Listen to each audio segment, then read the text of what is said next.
small town, there lived a young man with big dreams. Like everyone else, he wished to be successful, to build a good life, and to make his family proud.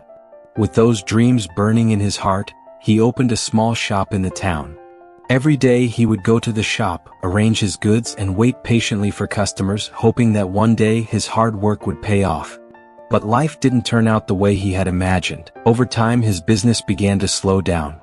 Fewer customers came in, his sales dropped. Bills started piling up, and his savings began to vanish. No matter how hard he tried, nothing seemed to improve. At home, the financial stress turned into frequent arguments. His wife, overwhelmed by the constant struggles and pressure, eventually left him. His parents, who once looked at him with pride and faith, now rarely spoke to him. When they did, their words were laced with disappointment. The young man felt lost, broken, and confused. One evening, after another long day in the shop without a single customer, he closed up and began to walk aimlessly. He wandered toward the forest near the village. He didn't know where else to go. He just wanted to be alone, far from the noise of life. He walked deeper into the forest until he found a quiet spot beside a stream. The night air was cold and a gentle breeze whispered through the trees. He sat down, staring at the sky, the weight of failure pressing on his chest. "Why does nothing work out for me?" he whispered to the stars, tears stinging his eyes. Suddenly he felt a hand on his shoulder. A chill ran down his spine. His body froze. Who could it be in the forest at this hour? He slowly turned around, heart pounding. It was too dark to see clearly, so he switched on his torch. Standing behind him was an old man, calm, gentle, and wise-looking, with kind eyes and a soft smile. Before the young man could say anything, the old man spoke. "My friend," he said in a warm, comforting voice, "who are you and what brings you to this quiet forest tonight?" The young man was surprised, but there was something soothing in the old man's presence. Tears welled up again as he replied, his voice trembling, "I am very sad. I tried to build a good life, but I'm failing. My business is gone. My wife left me. My parents don't believe in me anymore. I don't know what to do.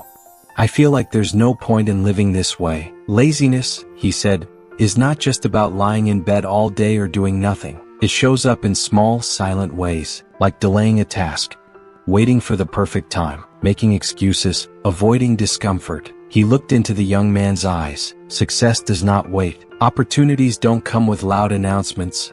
They come quietly and they leave quickly. If you hesitate, you miss them. And in life, those who keep missing opportunities often end up with nothing. Most people avoid hard tasks thinking they'll deal with them later, but life rewards those who face challenges head-on. He continued, "The second habit is living without saving. Earning money is only half the work. Saving it, that's the real art." Many people spend everything they earn, often on things they don't need. They buy for fun or to impress others. But when hard times come, they have nothing to fall back on. The young man nodded quietly, thinking about his own spending. Most people try to save what's left after spending, but the wise ones save first and then spend what remains. Even the rich can become poor if they don't save. And even the poor can become rich if they make saving a habit. Saving gives you peace of mind. It gives you security. Start small but be consistent. He brushed the dirt from his hands. And the third habit is having a complaining attitude. Some people blame their luck, their family, or their situation, but complaining changes nothing.